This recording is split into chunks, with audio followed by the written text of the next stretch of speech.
Factsheet 2.3 Sifting and shortlisting applications. Page 1. Introduction. When you advertise for a new personal assistant, PA, you will receive application forms by email and post. This fact sheet aims to guide you through the process of sorting through the applications you receive in order to decide which applicants to invite for interview. It provides examples of how you might decide who to interview, how to arrange interviews, and what you should do with the applications that you do not want to progress. Section 1. Sifting and shortlisting. This is the process that you should go through in order to decide who to invite to interview. You will need to sort through the application forms you receive and decide who to interview. Page 2. Section 1.1. After the closing date. You should be careful not to leave it too long before contacting applicants, as they are likely to find other jobs if they do not hear back from you relatively quickly. However, you should not rush to interview applicants who reply first, as they may not necessarily be the best applicants. It is a good idea to include a closing date on your advert 2 to 4 weeks from when it is placed, so you have a specific date on which to sift and shortlist. You can extend the deadline if you have not received enough applications by this point. Section 1.2. Sifting. Once you have familiarized yourself with the criteria for your role, you should read through each application in turn and sort them into the following categories. Interview. Applicants who meet all your criteria. Maybe interview. Applicants who meet most of your criteria. Reject. Applicants who do not meet your criteria. In order to decide which categories the applications fit into, you should consider the applicant's level of experience and any required skills, past employment and reasons for leaving. You should also check whether the applicant can work the required hours, has filled out the application form accurately and correctly, has any obvious patronizing attitudes and prejudices, has understood that you, and not an agency, are the employer, and can provide 2 appropriate referees. Page 3. When sifting through applications, it's vital that you avoid illegal discrimination on the basis of age, sex, disability, race, religion or belief, sexual orientation, marital or civil partnership status, gender reassignment or pregnancy, and maternity.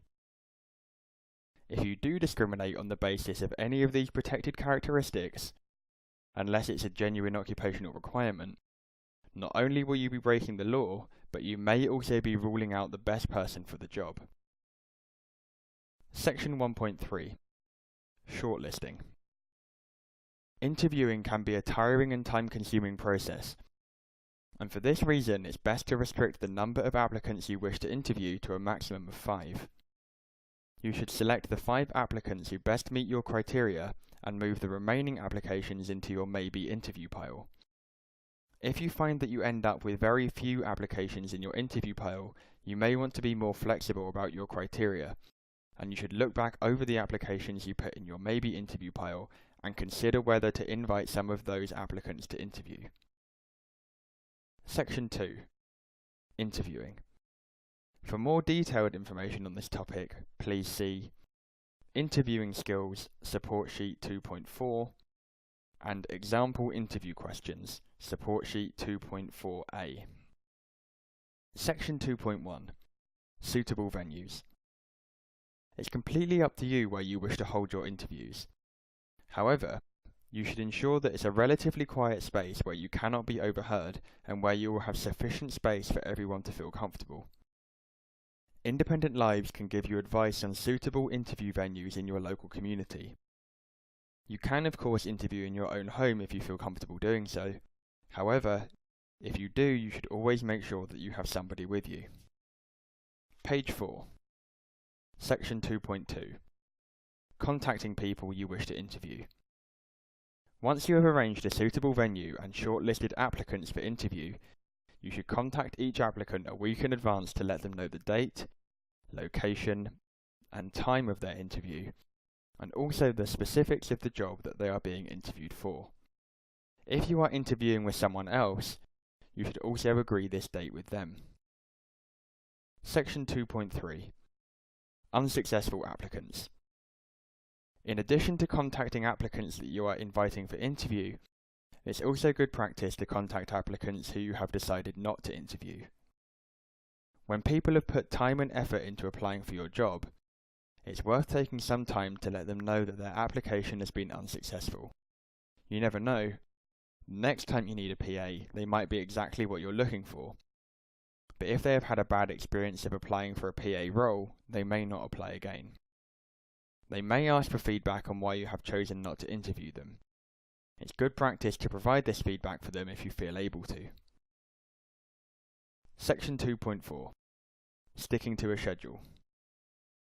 It's important to stick to a schedule when you are interviewing, and therefore you should plan the questions you are going to ask in advance. The length of time you leave for each interview will depend upon the questions you plan to ask and whether you have communication difficulties. To avoid illegal discrimination, you must plan to ask each applicant the same set of interview questions. An example interview schedule might look like this: 9:45 a.m. until 10:15 a.m. Arrive at interview venue and settle in. 10:15 a.m. until 10:45 a.m. Interview candidate 1. 10:45 a.m. until 11 a.m. Write up notes and prepare for the next interview. 11 a.m. until 11:30 a.m. Interview candidate 2. 11:30 a.m. until 11:45 a.m. Write up notes and prepare for the next interview. 11:45 a.m. until midday. Rest break. Midday to 12:30 p.m. Interview candidate 3. 12:30 p.m. until 12:45 p.m. Write up notes. Page 5. If you feel none of the candidates you have interviewed are suitable for your post, you may wish to return to the applications in your maybe interview pile and consider whether you wish to interview any of those applicants. Alternatively, you may need to re-advertise your post, possibly with a revised job description and advert. This fact sheet has been produced by Independent Lives for use within its advice and support services.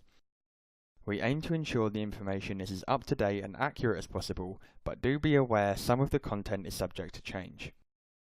If you would like further advice on this topic, or to access any of the fact sheets or support sheets referred to in this document, please visit www.independentlives.org or call us on 08456 012399 or 01903 219 482.